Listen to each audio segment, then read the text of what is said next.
back to another Poker Sunday, and I got a new video for you guys.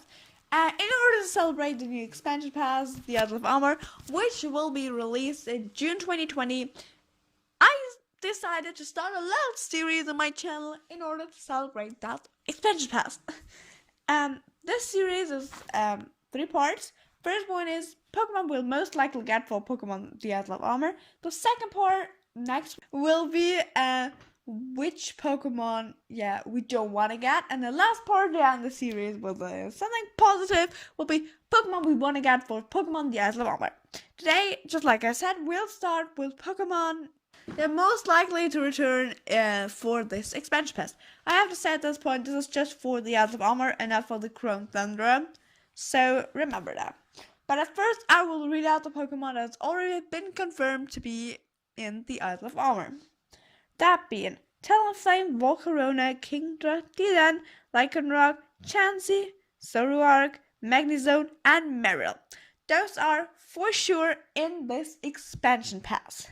And I have to say that no guarantee that this list is correct. No guarantee that even one Pokemon is correct. I searched some facts and thought what is likely, but yeah. And this list is super objective, like regardless of what Pokemon I like or whatever, this whole series is objective. Let's get started. Okay, the first Pokemon for the list will be Luxray. And Luxray is a Pokemon that will most likely, and this is super likely, return to the Idol of Armor because it's such a cool Pokemon, and so many Pokemon would wish it to be in that expansion pass. I mean, it's been one of the coolest Pokemon out of Gen 4, so why not give it another chance in the Galar region? Because I imagine the Idol of Armor, how it looked and all of this stuff, to be super offensive, like based on offensive, and the Crown Thundra is more based on defensive, so I mostly search for offensive Pokemon. And Luxray is an offensive Pokemon, and the community will like to see it, so yeah, chances are high that's gonna return. Next up is Alakazam, and we all know Game Freak loves the first generation, and Alakazam is one of the best Pokemon out of the first generation. I think it's kind of missing in the Pokemon Sword and Shield, so maybe they will fix it with the Idol of Armor. Alakazam is some sort of offensive Pokemon. You can play it defensive, recover, but yeah, it's often offensive, and I think Game Freak, will fix that. It was not a Pokemon Sword and Shield and bring it back for the Idol of Armor. Next up, another Gen 1 Pokemon will be Dragonite. And Dragonite is, I think it's kind of obvious why it's on this list. It's first generation, so many people love it, and it's also super offensive, and I think it's kind of missing, so Pokemon Sword and Shield is kind of missing out on Pokemon like this, just like Garchomp and so on, and Dragonite would be a good fix to have some more of those Pokemon, more of the very strong Pokemon, and it could heat up the competitive game a lot. So, why not? It's offensive, it's first generation, and it would be super interesting for competitive players. So, I don't see any reason why Game Freak wouldn't bring it back.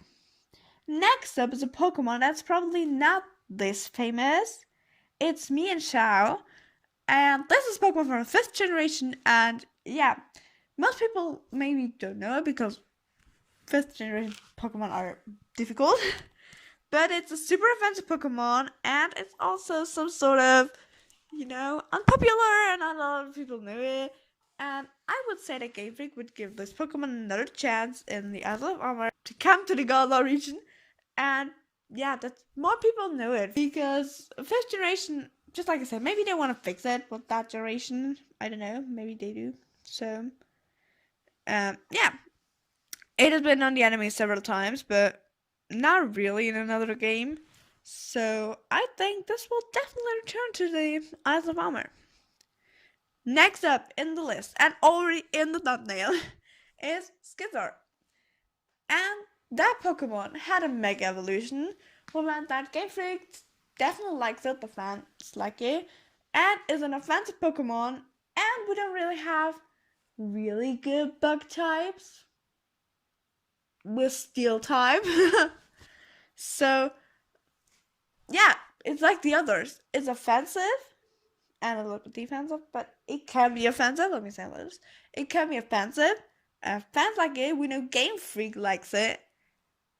And it would be a perfect match for Pokemon the Asla Farmer. So, another bug type that one of the only bug types I really like. Like, bug types, not my case. Okay, next up. And this is kind of controversial because we got the starter Pokemon.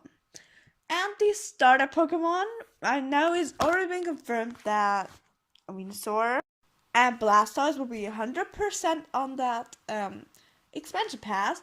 And we also had Decidueye, Incineroar, and Primarina coming with Pokemon Home. So I don't think there's another reason for keeping the other starters from being in the game. And since they're starting to introduce the other starters, I think the chances are pretty high that more of the other starters will come, such as Greninja, Blaziken, and all of the others. Next up, we got Scammering. And this is a Pokemon which has some sort of a tragic destiny because it is a really, really, really cool Pokemon, and it was also difficult to get in the second generation where we had its first appearance, but there is nothing really special about it. Like, it is super special, so but it doesn't really have a pre-evolution, it doesn't have a next evolution, it just has the base state, and that's everything.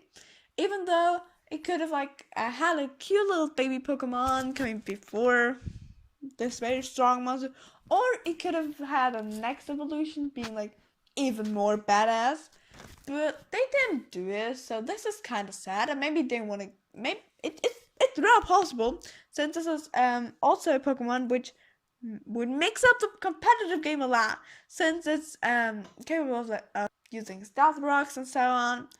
This would be definitely a Pokemon to heat up the competitive game, and I think this is what we want to have with the expansion pass. If we just get those lame Pokemon, I will come to that next episode. Competitive game would be really exciting, and I think this is the perfect Pokemon to mix things a little bit up, and maybe with a new form. So, yeah. Next on this list is Crocodile. And yes, this is a very, I don't know, I would have thought it to be in Sword and Shield. I don't know why, I just assumed that. It's a really, really cool Pokemon, and it's also really strong. It has a ground and a dark type. And it wears sunglasses, like you can see in a few pictures. And it's a really strong Pokemon, and it's really offensive. Good point here. You can use it in any competitive game. And it's also a 5th generation Pokemon, and I could imagine Game Freak to put a few 5th gen Pokemon being offensive and so on in this expansion pass. Maybe they want to show that the 5th generation has something to give, and so that would be my reasoning for Crocodile to be in the expansion pass. Next up is Staraptor, and I know this list isn't based on my opinion, but I love this Pokemon. It's from the 4th generation, and it is normal and flying type. And I know there are a lot of normal flying types, but there's something that makes this Pokemon stand out from all the others. I really don't know why. But it's also super offensive, and many people like it. And it really didn't have a real appearance on the Pokemon games since the 4th generation.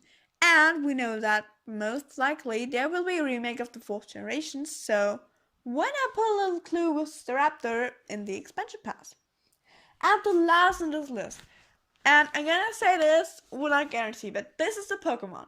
If I had to choose one of all of them, which would the most likely be on the expansion pass, it would be Magmortar.